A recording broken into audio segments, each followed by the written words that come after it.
All right, and we also have 23A. We'll do that separate. So we will consolidate the discussion of items 22 and 23 for purposes of holding this hearing. So I'll lead off the discussion just by way of background. The process by which property is acquired in eminent domain is a process that is laid out in some detail in statute. We are at one point in that statutory process. Leading up to this has been an appraisal of the property that the county is interested in. That appraisal has been communicated to the property owners, and the amount of that appraisal has been offered to the property owners. Today brings us to the point where the board, to proceed any further, the board needs to adopt or not adopt a resolution of necessity. It's a term that is described in the statute, or the contents of which are described in the statute. And in order to adopt a resolution of necessity, the board needs to be satisfied on a number of issues, all of which are spelled out in the draft resolution we've submitted. The board needs to conclude that the public interest and necessity require the proposed project, that the proposed project is planned or located in the manner that would be most compatible with the greatest public good and the least private injury. The property described in the resolution is necessary for the proposed project, and that, to paraphrase, the offer, the appraised valuation offer that I previously mentioned has been tendered to the property owner. So those are the four issues that the board needs to make a determination on today. That's sort of the legal framework. The bulk of the work that's gone into putting this together and bringing us up to today has been handled by Mr. Harrington. And so I think I'd like to turn the discussion over to him at this point. If you kind of indulge with me a little bit here, well, first of all, I'm still coming over a cold. I'm sucking on a cough drop so I don't start drinking water. So if I go into a coughing fit, give me a second to grab some water. But as you well know, I came on board on October 1st, and at that point, I was asked very early by board members to look into the matter of whether or not the county wanted to buy land or additional land, primarily for the jail and courthouse, but also for other purposes. And so I embarked on a process that's probably taken a third of my time over the last 3+ months. And I wanted to give you a little history, but let me first of all go to this aerial photo here. I have to tell you, I'm impressed with the GIS capabilities of the county. I asked for this yesterday for free and got it today. And I got it by the end of the day. It's almost like custom made for me. Give you a frame of reference. This is Mountain Range Road. This is the government center now. You're sitting in this building right about here. The county's property line goes across here. This is the northern edge of the property. The so-called Pauper Cemetery that has had some note in recent years is located right over here. This is Golden Road coming in here, which comes off and goes down to the library. There are, we combine this into discussing both potential condemnations, so I'll discuss them both. There are two property owners, there are two parcels, there are four assessor parcels, so that sometimes gets a little confusing. But the property owned by Mr. Opinski, it's the OP Development Company, is this property approximately here. It's a rectilinear, east-west traversing piece of property. The number of acres are indicated in there. It's approximately 28 acres for that piece of property. The second property owned by Mr. Voorhees is this property up here. Frame of reference, this is Murray Creek Road, West Murray Creek Road here, which touches that particular piece of property. So when we refer to Mr. Opinski's property, we're talking this. To Mr. Voorhees, we're talking about this property here. Any questions so far? I thought it might be worthwhile to spend a couple of minutes giving you a little history of the development of the Government Center, which leads up to where we are now. When I left here in 2001, I saw some chart that put me something like 15th in seniority among county employees. And now that I'm back and a number of people are retired, I doubt that there are many people around here who were working for the county in 1977, so I've kind of become the unofficial historian on a number of things around here. Although I see Judge Mawhinney, I think Judge Mawhinney precedes me in the hiring date, so Judge Mawhinney's been around forever also. But the history of the Government Center is that originally where we're sitting was property owned by the hospital. And in fact, you've seen the old photos. They're large, gorgeous, 2-story, 3-story wooden structured building that was located on here and for many years was the county hospital. And I wanted to ask Mr. DeLordo if in fact he was born there, because that's a possibility. It closed by then and a new one hadn't existed yet. Sometime in the 50s, the county obtained the property. And early 1960s, a bond measure was passed, general obligation bond. I've seen the numbers, but it took something like $3 or $4 million to build the Government Center at that time. I don't remember the exact number. And the original construction of the building was the building we're in here, the jail, the admin building, and the building that's over the parking lot, which at that time housed the Office of Education, which has since obviously left the property. For many years, nothing else happened, and in fact, when I came in 1977 and had some interest in the facility and some background in it, I was told by many people, oh my God, we have so much property, we'll never need any more property. We've got plenty of room here with all our growth. I also remind everybody the population at that time was probably under 20,000 people. 1977, when I came, there were about 200 employees, about 20,000 residents, and we were already experiencing crowded conditions. The planning department where I was located was literally in the basement of the other building, which I was told was a bomb shelter originally built. You can tell of a different era, that type of thing. And realistically, there was nothing located east of the unnamed road that I'll call the Red Barn Road, which is the road that comes in by the Red Barn. So for lack of another name, I'll just call that for purposes of this discussion, Red Barn Road. In fact, I thought when I got done with this, we had to go name it Red Barn Road. Basically, nothing happened from 1977 to 1988, nothing of great substance. 1988, 89, the modulars that you see of those dark spots on the middle of the Government Center, those were placed on that property to house health, mental health, and what was then called the Alcohol and Drug Department. That was about 1988. About 1994, give or take a year, the library was built. That was the first new construction of a traditional construction, non-modular buildings on the Government Center in reality since the 1962 or thereabouts original Government Center was developed. The mid-90s began what I would consider the first discussions with the courts, and I remember Judge Mawhinney and I in particular having a number of conversations as it was associated with what was called trial court funding, was the beginning of the discussion about building a new courthouse. It should also be pointed out that it was probably about that same era the grand jury made what I would consider an annual report and recommendation that the county needed a new jail. I think you're well aware of the grand jury's positions over the years on that matter. What also developed at the beginning of the 1990s is it was very apparent that the county didn't have enough land and also to some degree didn't have the resources to build new offices. And so the county began an effort that has now resulted in a large number of county employees being located in leased space off of the Government Center campus. The old DMV office at the corner of 49 and Mountain Ranch Road, which now has the Ag Commissioner in it, best of my knowledge, was the first property we leased for offices. And I think, in fact, I did that first lease. Probation was located for a while on a converted house on Highway 49 north of Pool Station Road. The health agency now is in part next to the pizza factory, or in the same complex as the pizza factory, and is also located in leased space behind the hospital, actually in two different buildings. The child support unit actually had a unique source of funds, and they were able originally to purchase the Hubbard building on Main Street and Highway 49.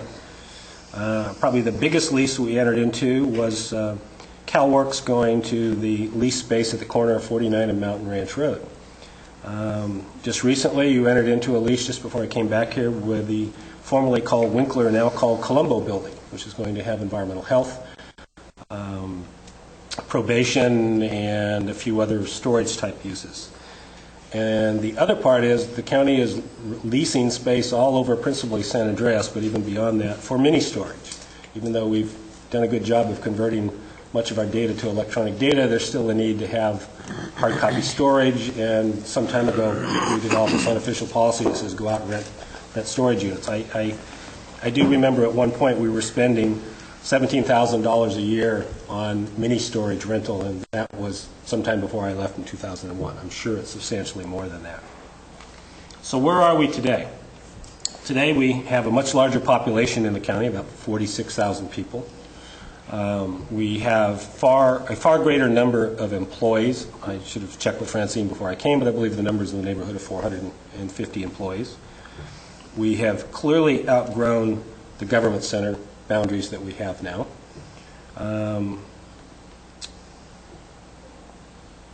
We have a lack of developable free space, meaning spots that do not have development on it on the existing government center. We clearly, in my mind, need more land. While one might argue about how much land and where that land should be, I don't think there's any question in my mind that we need more land for short-term and long-term use of the government center operation. And in my own opinion, the best option is to have something that's in very close proximity to what we already have. Namely, we have a campus of sorts. We have a very unique situation that many of our neighboring counties don't have, and in Bos11008b, the fact that they have their offices in a variety of uses. We're very fortunate that, with the exception of our lease space, we have a campus of sorts where many of our uses are already located. If you look at Tuolumne, you look at it to a lesser degree Amador, they don't have that luxury. So when I came here, that was kind of the background, and just wanted to pass that general information on because when I'm gone, nobody will know it. What's in the future? What are the immediate needs? Certainly there's a tie between what's the immediate need here. The first would be the jail. As said earlier, we have an inadequate sized jail. The jail was built in 1962, give or take a year or so. We've added a few units to it through grants. We have a court-imposed limit on the number of folks we may house in our cement hotel. And it clearly we have outgrown. I don't think anyone can argue that it is a facility that we should continue to operate. The voters did vote in November on Measure J. The time I've been here, I can't think of many instances where the voters approved a two-thirds vote to tax themselves for additional funds for a public use. And so I think to some people it was surprising, but nonetheless it did pass. The voters did approve Measure J. And I'm not going to go all that Measure J provided, but a key part of that is some funds were set aside for a sheriff's office operation, and a part was set aside, namely $10 million, to be used to go towards a jail. And in fact, Measure J was promoted on the basis that that would allow us to apply for additional state funds. AB 900 is that vehicle to obtain state funds for a jail. You've seen in the papers, you've had Sheriff Downham before talking about the sequence of events that have happened and the criteria and the application. We will be submitting an application to you. We, the county, will be submitting an application to the state. We do have a scheduled study session to come in February to talk to you about the details of that design and what it would be and how many beds and all the rest of that. But the intent is to apply for $30 million worth of funds that will be matched with the $10 million in Measure J to build a $40 million jail. We believe a very high probability that we will receive those grant funds. I've been doing grants off and on all of my professional life, and I would rank our possibility and probability of getting those funds from this source probably higher than anything else I've dealt with. I feel very, very good about it. As I said to one person, we're almost cocky about it, that we're going to get it. That process is coming up. As I said, applications are going to be due soon. Decisions will be made in early spring. If so, we'd be able to go ahead with the construction of a jail. Part of that process is one must identify the land to be used for a jail and own that land for the jail. It's not good enough to say, oh, we're going to buy something in the future. The state wants to know if they're going to plunk down $30 million or any number that they're going to put there, that in fact we've identified and have control and ownership of a piece of property that we can then use for a jail. The courthouse That's moving in a somewhat parallel pattern as the jail. The courthouse in some ways has been discussed longer than the jail. As I indicated before, Judge Mawhinney and I had discussions going back to the early 90s when the state started this process to take the Superior Court operation away from counties and make it a part of the state or a subset of part of the state. And at times I'll make reference to the Administrative Office of the Courts. The AOC, that is the functional level at the state level that controls or directs what happens with courts. Last summer, the board executed an agreement. It's one of the few agreements in the state that's in place currently that fully transferred the county's obligation to construct and maintain courthouses to the state. In exchange for that, the county gave up 46% of the ownership of the building that we're now in. We call it the courthouse condominium at this point because the county owns an undivided 54% interest. AOC owns a 46% interest of the building.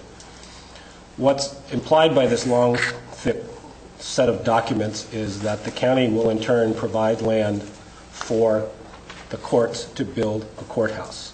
And what's presumably associated with that once you get through exchanges of values and a lot of other, I'm simplifying a complicated process, but the basic idea is if we provide that land, we would in turn get back to the county the 46% interest that we have in this building that we're situated in now.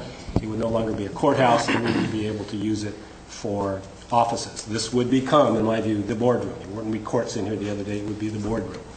I would also anticipate that we'd have some discussion about the smaller courtroom that's over here and the courtroom over here, whether or not we convert those to offices or something else. We haven't even gotten to that point yet. Someone would ask, how is that process going? Well, and Judge Mawhinney or Judge Martin can correct me if I have the exact details not correct here, but the Administrative Office of the Court through the state has budgeted, I believe the figure is $800,000 this year for what's called site work. And as part of site work is they are looking at land to possibly be obtained for the courthouse. There are meetings going on a monthly basis, which I participate in. The state have retained an architect to start working on the design. Their funding for future years is dependent on what happens with the state budget, but in my discussions with the AOC, they have given us a high assurance that they believe that as long as we keep moving along in a good clip, we have a very high probability the state will allocate funds for a new courthouse. So what we have here is a very unique situation.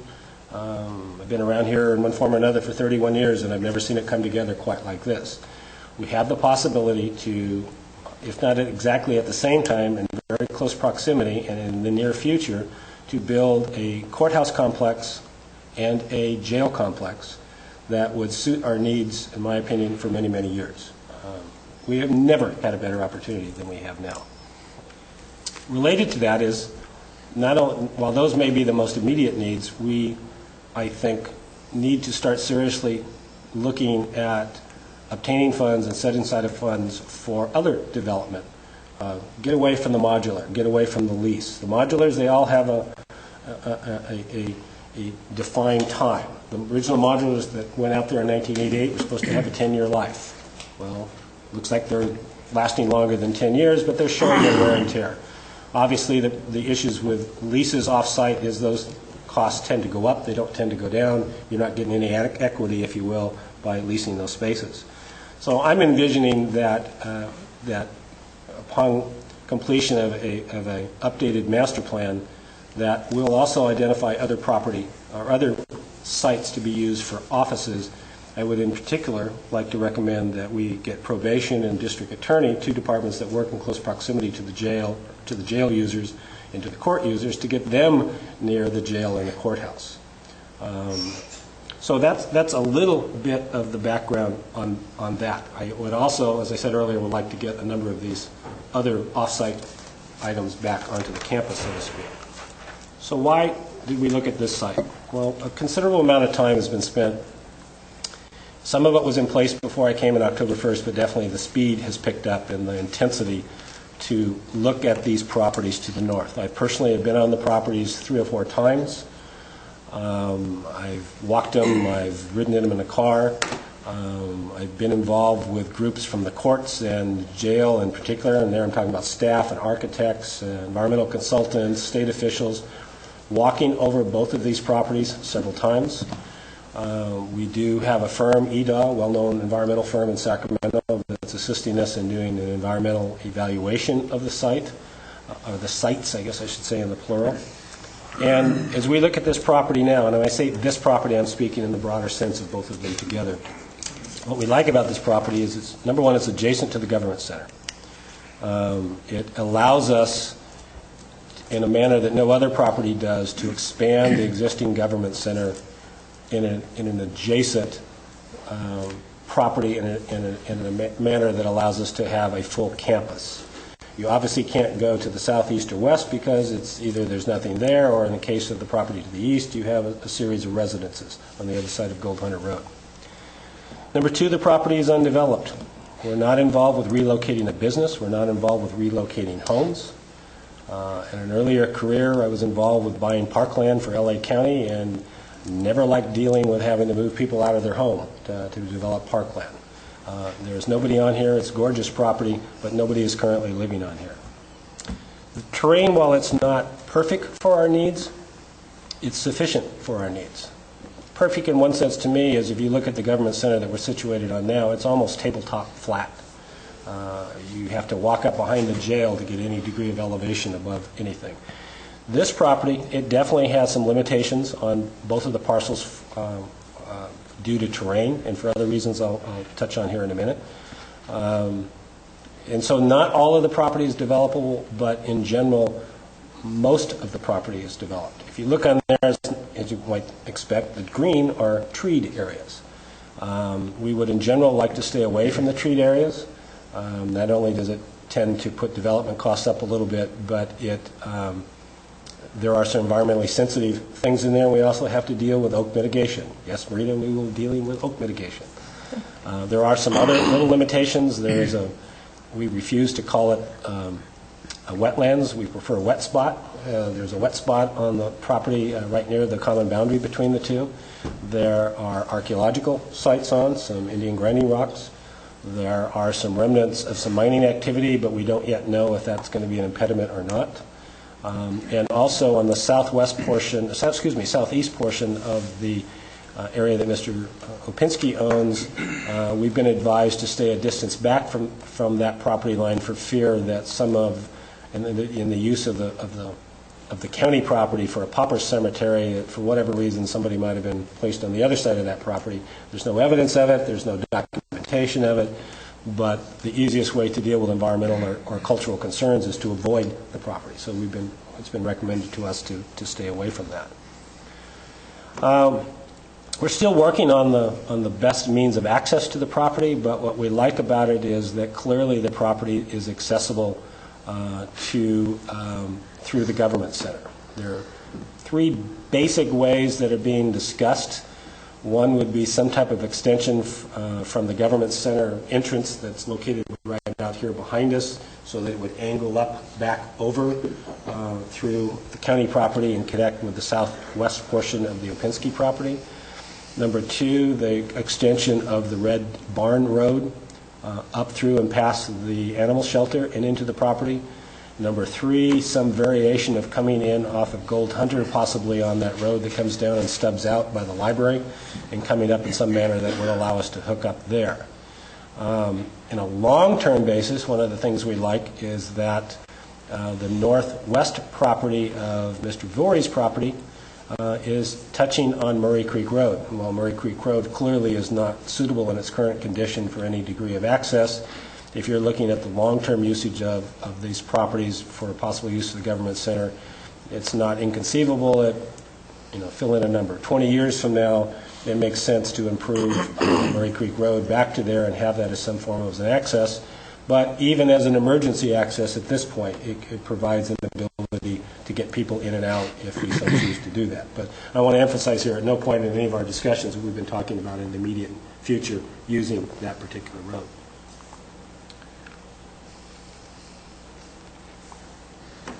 We also believe that the property is adequate sized. Those two parcels, although they're somewhat irregular, are both approximately 28 acres. Add that together, you end up with 56 acres. That's a big chunk of property. That will certainly provide adequate space for us. I must remind you, though, is if you look at that property where the government center is, and you look at the property to the north, they're not, for lack of a better phrase, equal in development potential. And by that I mean where the government center is, it's all flat, it's there's no terrain issue to speak of. There are terrain and environmental issues on the other property, so we won't be able to use everything that's there.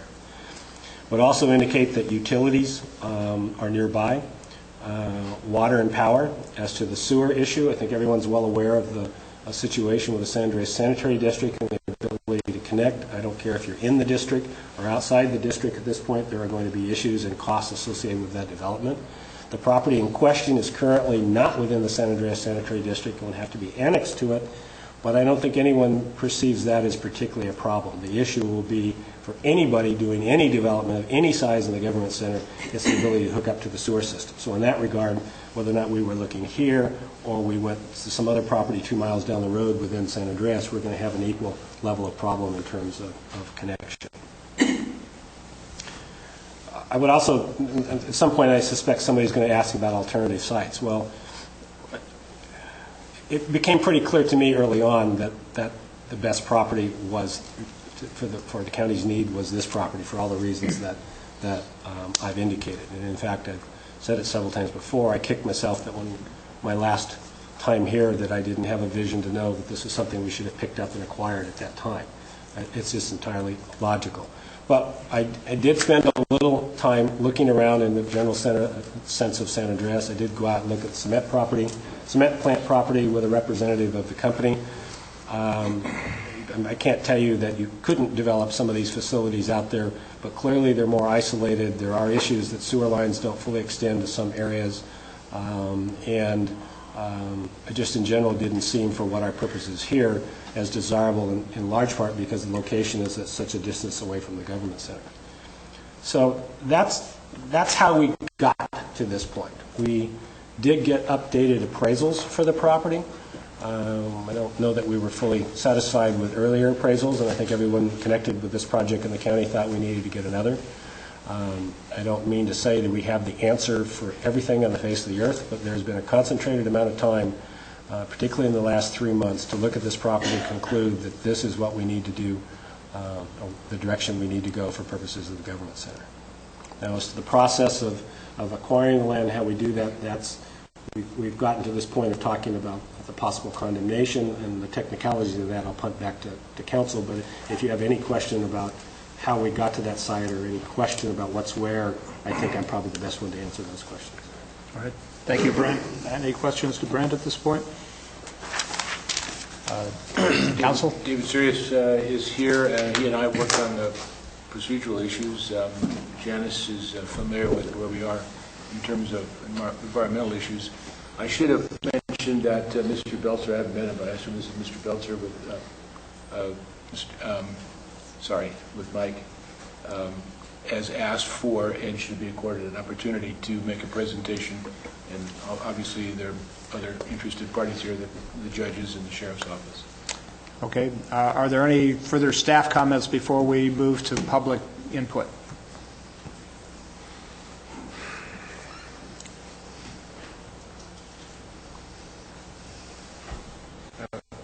Sheriff Downham, Sheriff's Department.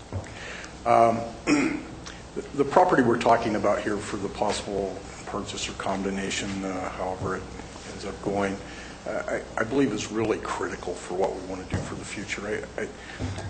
If we try to squeeze this project into some existing land here, people 15 or 20 years down the road are going to think we were the most short-sighted people in the world, and it will horrendously up our costs because we'll have to go 2 or 3 stories, and it just simply won't work. The land you're talking about today, I think, is absolutely critical. With the money we can get from the state, with what the voters of this county have approved us to use, I believe that we can get 20 or 25 years out in our jail capacity. Beyond that, with this ground, people will be able to expand. And when you add on to a jail, you add pods in the configuration we're building, it becomes way cheaper, tremendously cheaper. So hopefully, if we can obtain this, people 20 years down the road will think we actually had some vision and some insight, and they will be able to add on what they need at a much reduced cost. And I know I've said this 100 times, but it's absolutely critically important for us to locate near the jail. Hopefully we can connect either through a tunnel or some kind of walkway. If we don't do that, we're going to build in a transportation problem that will go on forever, and it's very, very expensive. So anyway, thank you for considering this. Thank you. Yes. Doug Maloney, presiding judge. Good afternoon. I actually prepared a written statement, and I'm certainly willing to answer any questions.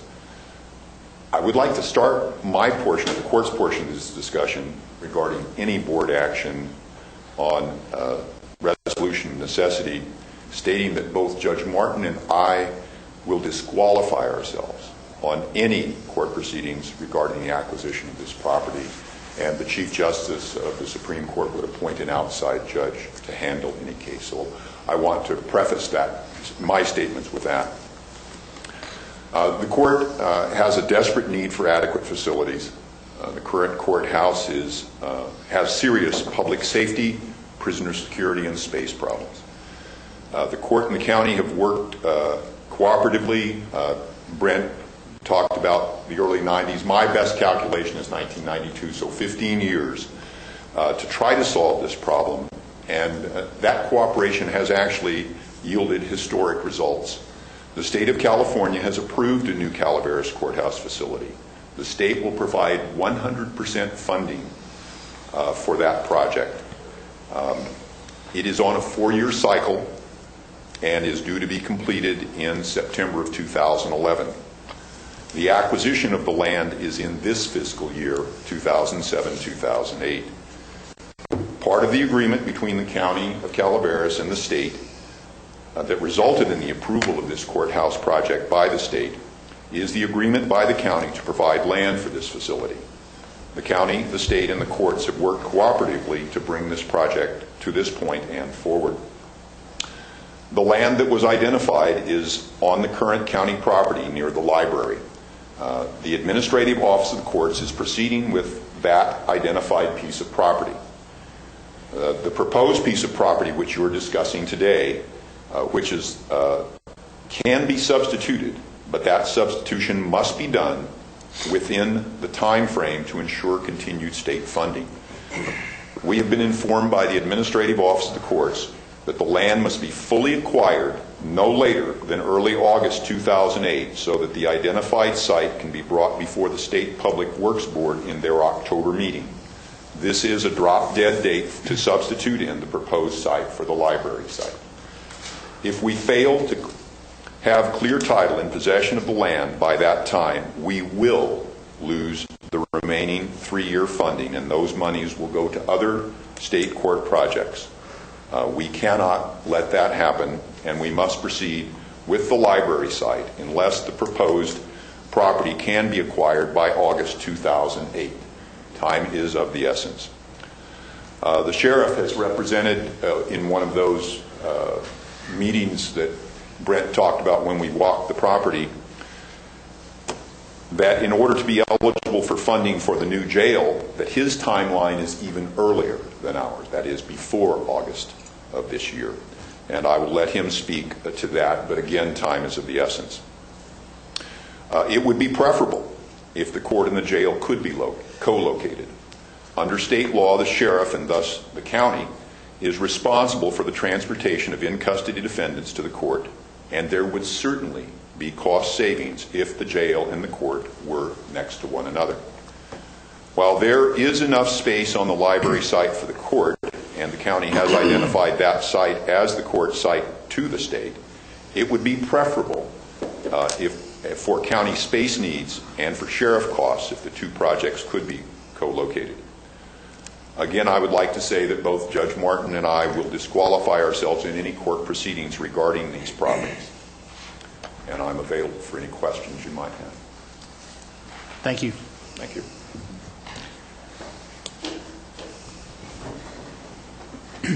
Jeff Tuttle, District Attorney, and I'd like to echo the comments of the previous speakers, the Sheriff and Judge Mooney, in that we have an immediate need for both of their facilities, and we have an opportunity to build those facilities in the same proximity, and the purchase of this property will make that possible. When those facilities are located together, it is a much more efficient operation. And from my standpoint as District Attorney, and I'm sure from the probation officer's standpoint, the fact that we have room to move to build at some point in the future when funding becomes available, a District Attorney's office and office for the probation department on this same property will greatly increase the efficiency of our operations. When you have to get into a car and drive somewhere to go to court, as probation does now, it causes lots of problems. And so ultimately, the most efficient operation of all those entities would be enhanced, and the purchase of this property is necessary for us to all be located together. And I think taxpayers in the future will be thanking you for your foresight if you do acquire this property. Thank you. Thank you. Okay, at this time I'd like to invite members of the public for comment on the item before us, bearing in mind the 4 issues outlined by County Council at the outset.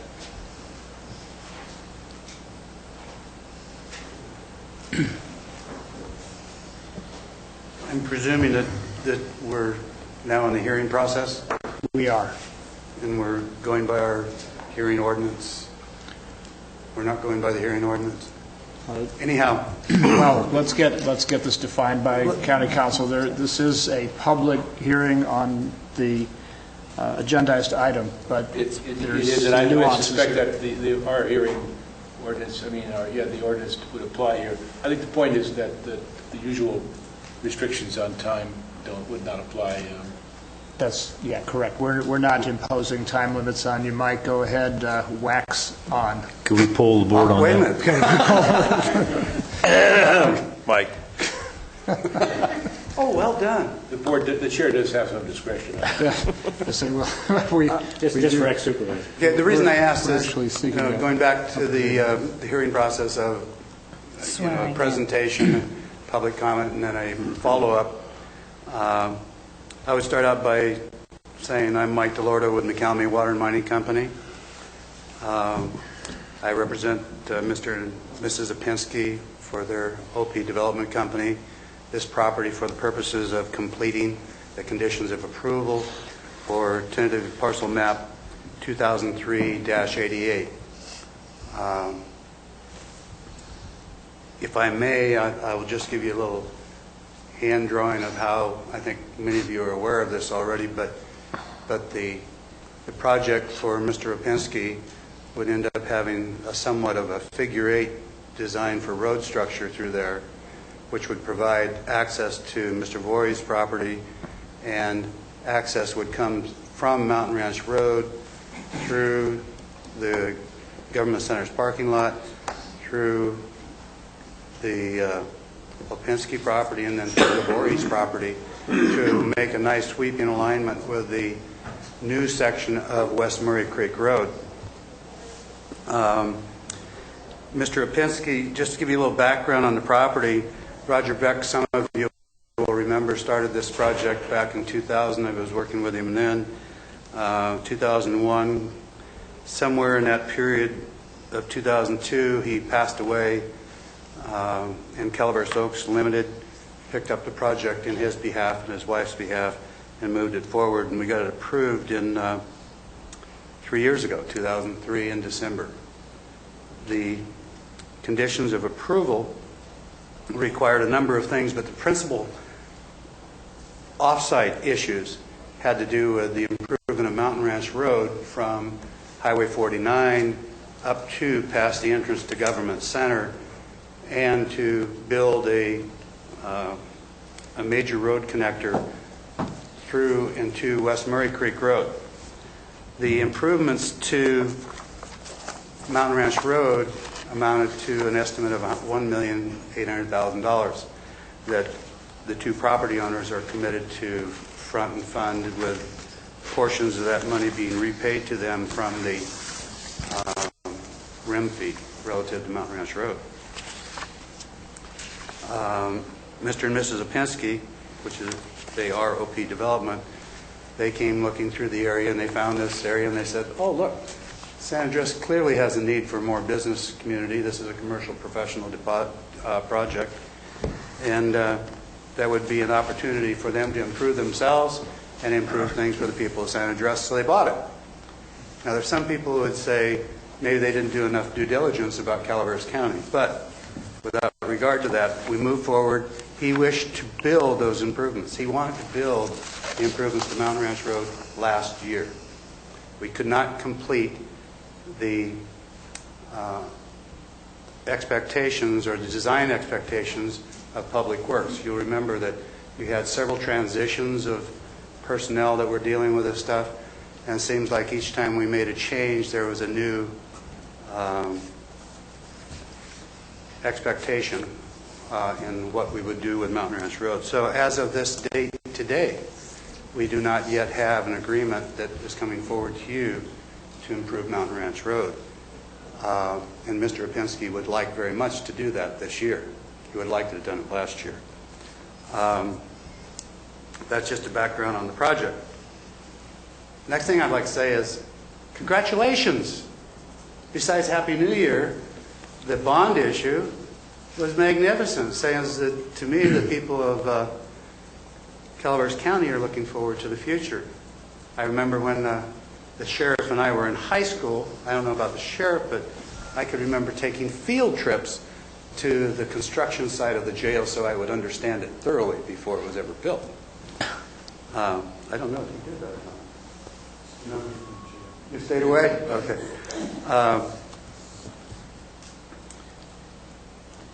We think, and Mr. Opensky thinks, Mrs. Opensky thinks, that this would be good for Calaveras County, but they think their project would be good for Calaveras County.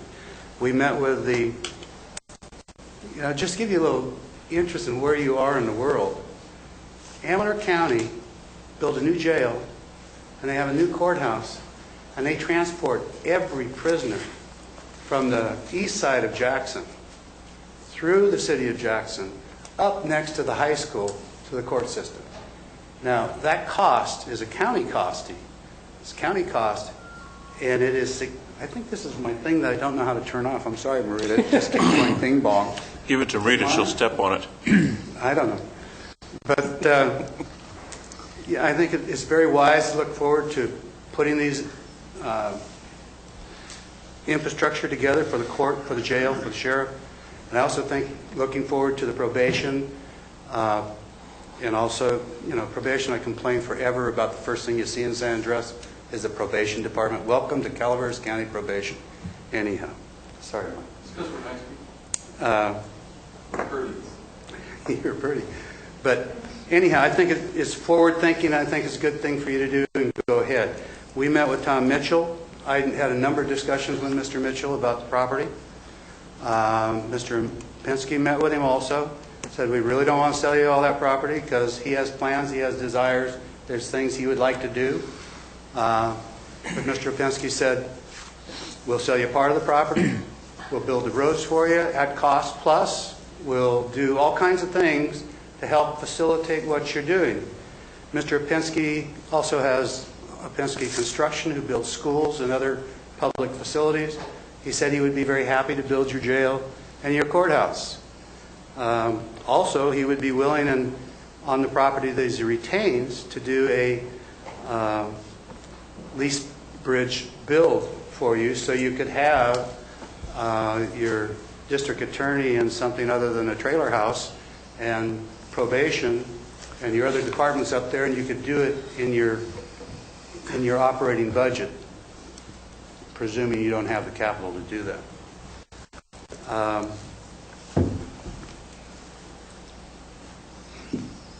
The other thing I'd just like to reiterate is two things. One is for our closing comments. We will have Steve will give the closing comments for this, and I'd like to reiterate that we do not want you to condemn the Opensky property. Thank you. Did Sam run out? No, it's been long gone, actually. But nobody's keeping track. Members of the board, Mr. Jones, Mr. Harrington, excuse me, I'm Stephen Belzer. I'm a Sacramento lawyer. I specialize in eminent domain. I represent both property owners and governmental agencies. Some of my governmental clients include Sacramento Regional Transit District, the City of Rockland, the Washington Unified School District. I've handled probably 300 eminent domain cases in the last 20 years, including 26 jury trials to verdict. So I know a little something about the law. I want to address not any defects in the project. My client is supportive of providing some property for the immediate needs for the jail, for the sheriff's office, for the courthouse. He's willing to do that. He's willing to negotiate that. The problem that you face with the notice that you have provided and the wording of the resolution of necessity are multiple. First of all, although it's great that you want and need and have an opportunity to acquire expansion ground, your notices and your resolution of necessity do not provide for that. They specifically refer to the jail and the courthouse project. It is clear that you don't need 56 acres to build a jail and a courthouse. You need something less than that. I would suspect that your entire government center occupies considerably less land than that. In order for you to adopt a resolution of necessity for the entire 56 acres, you're going to have to find that somebody got notice that that's what you wanted. And the notices that were received by the Opinskys and the ones that I've seen and the offer of purchase clearly state that this is for the jail and courthouse project. It is not for future expansion. So you're going to have a problem with that if you adopt this resolution as is, based on the notices that we've acquired. Secondly, as I've stated in my letter to you, before, not after, you adopt a resolution of necessity, you have to have completed at least project EIR or a policy EIR that sufficiently covers the acquisition itself, including the proposed use, so that the owner has an opportunity to assess the environmental effects on its property in evaluating what offer was made to him before the condemnation. In this case, Mr. Harrington said here today that for purposes of this project, and I don't want to misquote him, so let me go back to my notes. He said that EDA has been retained to do an environmental evaluation of the sites. Now, if you haven't completed your environmental impact report for this project, you can't take this property. I've cited a case to you called City of San Jose versus Great Oaks Water System, and that case squarely holds that the environmental work has to be done before you adopt the resolution of necessity and attempt to take the property. There's a second case that deals with school districts. It's called Stand Tall against, I can't remember the exact name. I cited it in my letter. It's a Shasta County school case in which an environmental impact report was not adopted before the resolution was not approved before the resolution was adopted, and the court held that the environmental effects are an important factor to be considered in your consideration of whether to adopt the resolution. So in this case, I'm afraid you are putting the cart before the horse. If you adopt the resolution and you file a lawsuit, I am duty-bound to my client to assert whatever rights that client has, and one of the rights that I would assert is that the environmental work for this project hasn't been done. Having said all that, the Opinskis are willing to negotiate. They're available to negotiate.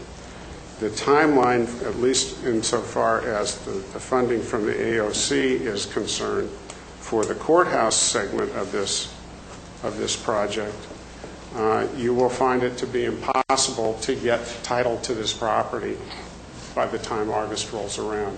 The statutory deadlines for steps in an eminent domain proceeding are such that you won't get there. I've never completed an eminent domain case. Even in a fast case, I've never completed one in less than 14 to 15 months.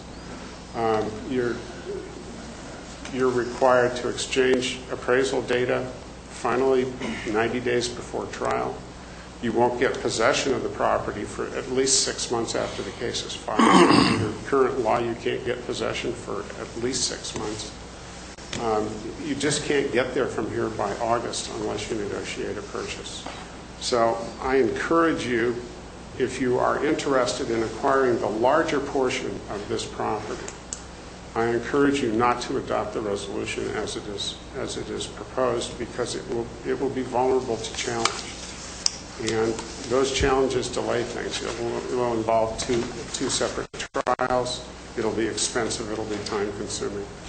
And as I said, Mr. and Mrs. Opinski do not oppose the project, the jail and the courthouse project. They're willing to negotiate with you, and they're willing to provide things to you that you would otherwise not be getting with a condemnation. I'd be happy to answer any questions you have about the legal niceties of the things that I've said and that I've written for you. I also want to point out, just in closing, that the fact that an offer was made and notice was given on the same day, and that was 18 days before this hearing over a Christmas holiday and a New Year's holiday, I believe are insufficient time to give notice to a property owner that his property is going to be taken or considered to be taken. The reason for that is my office happened to be closed between Christmas and New Year's. I didn't get hired until 4 days ago or 5 days ago, and I haven't even been able to do the research that I would normally do prior to making this appearance. The property owner doesn't have any notice of what his rights are. He wasn't served with the offer with the required pamphlet. It's just a problem, and it's very difficult for me to stand up and make a complete pitch to you at this time on such short notice. I've raised the points that were obvious to me, but there may be others, and I'm required to be here to make a record. So you have to give more notice than that. As I say, they're willing to negotiate. They're available to negotiate. It's the fastest, easiest way to acquire the property, and I encourage you to do that. Negotiate rather than condemn. Mr. Belzer, I think it's pretty clear, but I don't think you said it. You represent the Opinskis and not Mr. Voorhees. I do not represent Mr. Voorhees, no. Thank you. Thank you very much. Thank you. Any further comment from the public?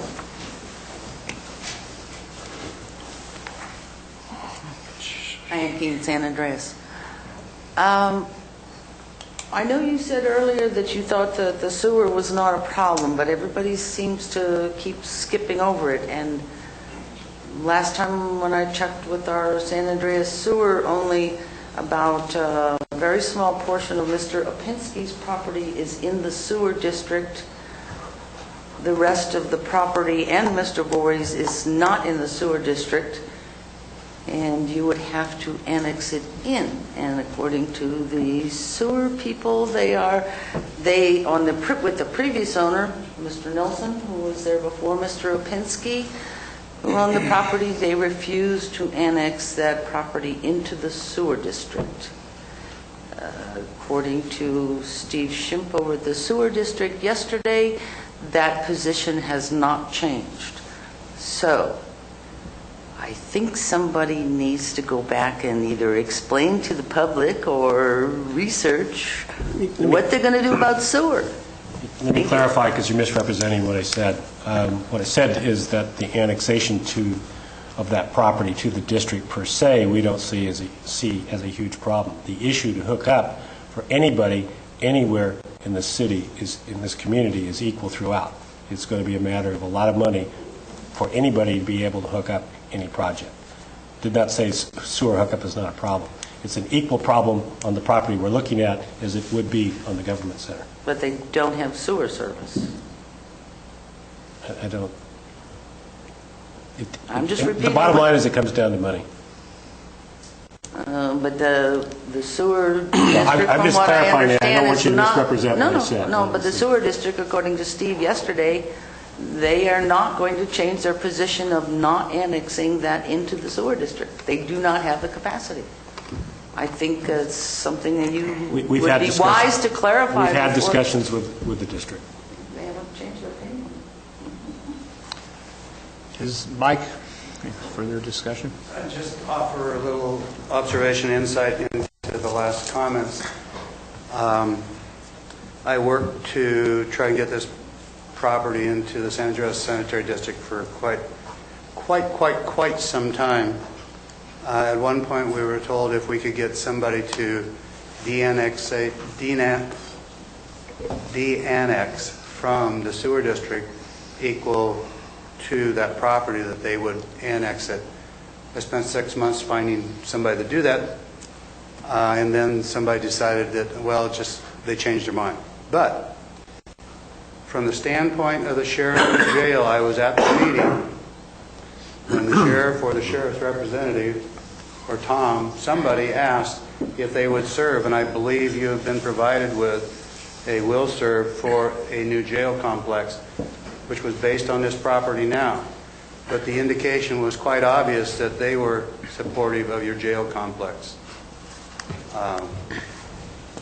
So I guess some people have better connections than others. Sheriff Denham?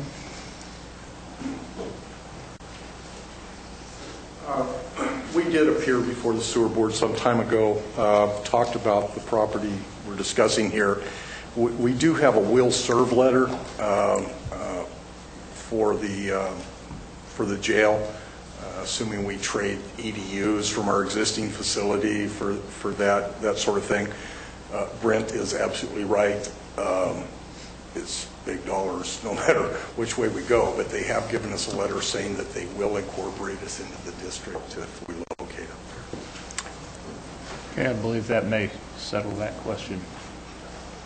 In response to the comments, I am working with the district, and I do anticipate we will get service from the district. All right, thank you, Janice. Are there any other comments from the public on this matter? Let's take it back to staff. Do you have any recommendations? Yes, I do. Without getting involved in the details of the notice issue, I would also point out that Mr.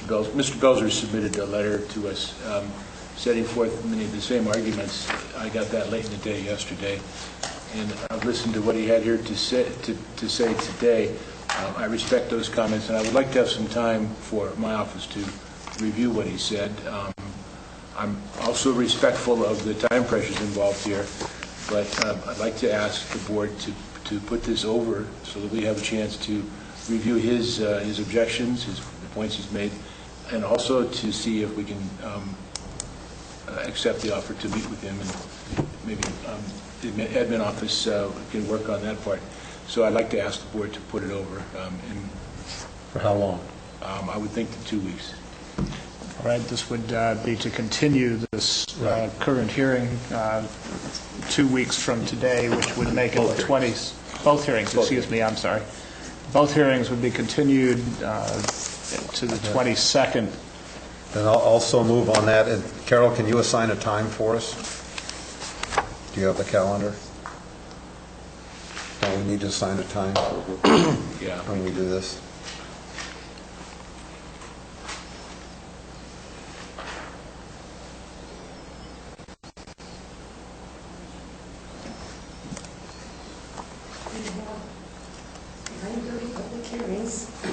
agree upon them. And there's a closed session at 1 and a closed session at 1:30. Well, we No could... study session? We could... Study session. No study session? No, there was, I thought, Closed sessions are... oh, no, that's 1 week from now.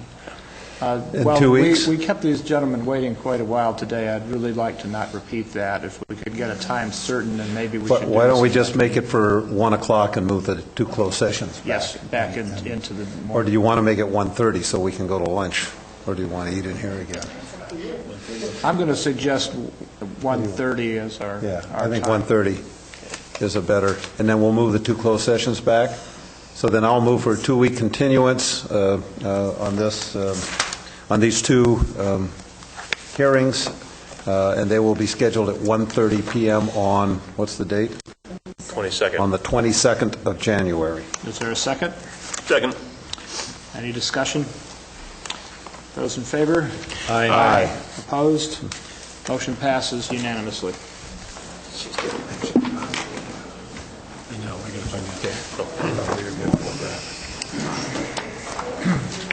We now move to item 23A.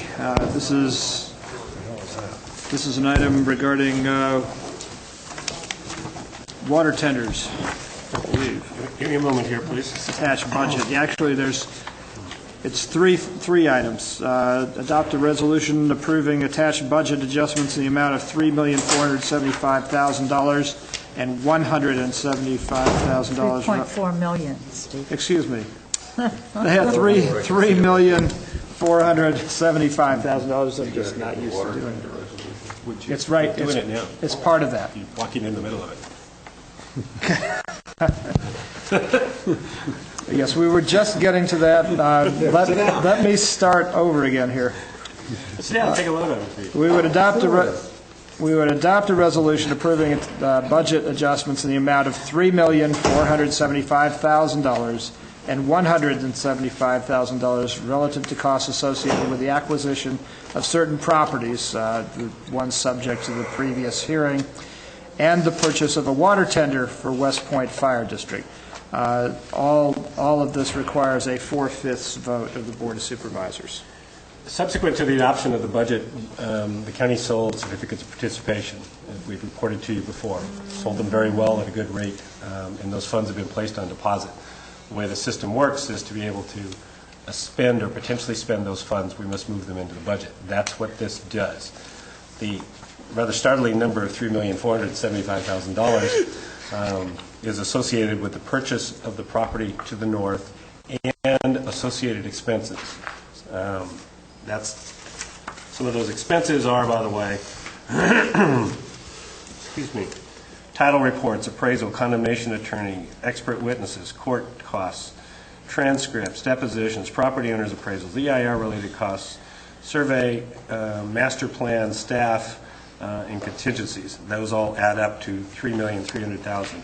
The other $175,000, to double check this. You also agreed as part of the certificates of participation to buy a tender, water tender, which is actually has been ordered and is in transport back here right now, and you did previously approve that purchase, but you did agree to pay for that out of the COP issuance, so this will transfer the necessary funds in to do that. You know, as I look at this, I just saw 2 numbers that didn't add up, and I want to make sure.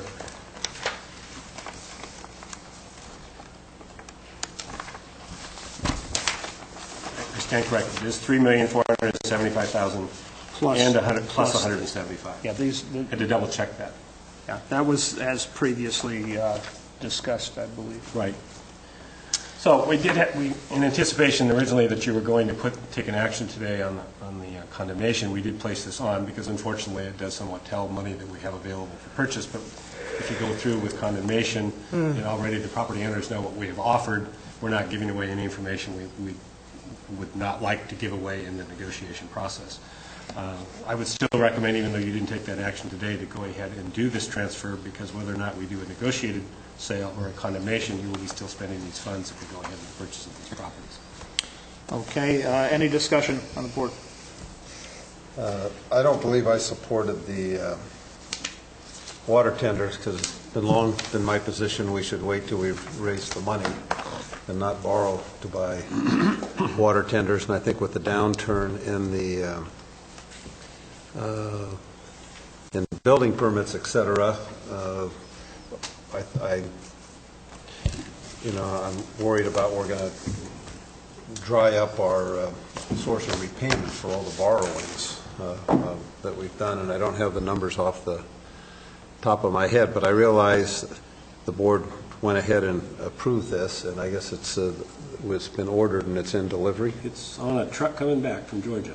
Okay, so I guess I'll support it, but I think the board is making a significant mistake to keep borrowing for water tenders. And I think they're almost getting placed more on political considerations now that everybody has to have one, because some have one.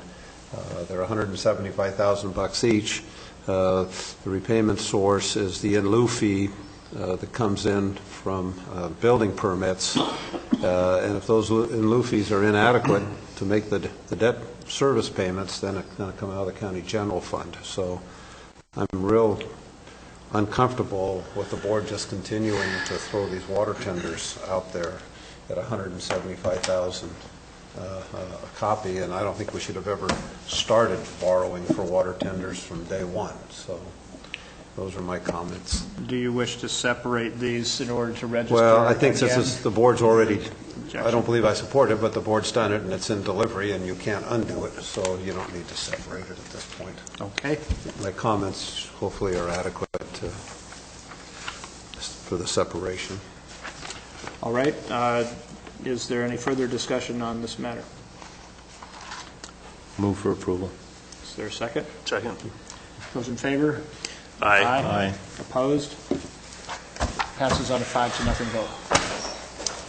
At this point, I believe our open session has concluded, and that we have one further closed session, which we will now move into. And I need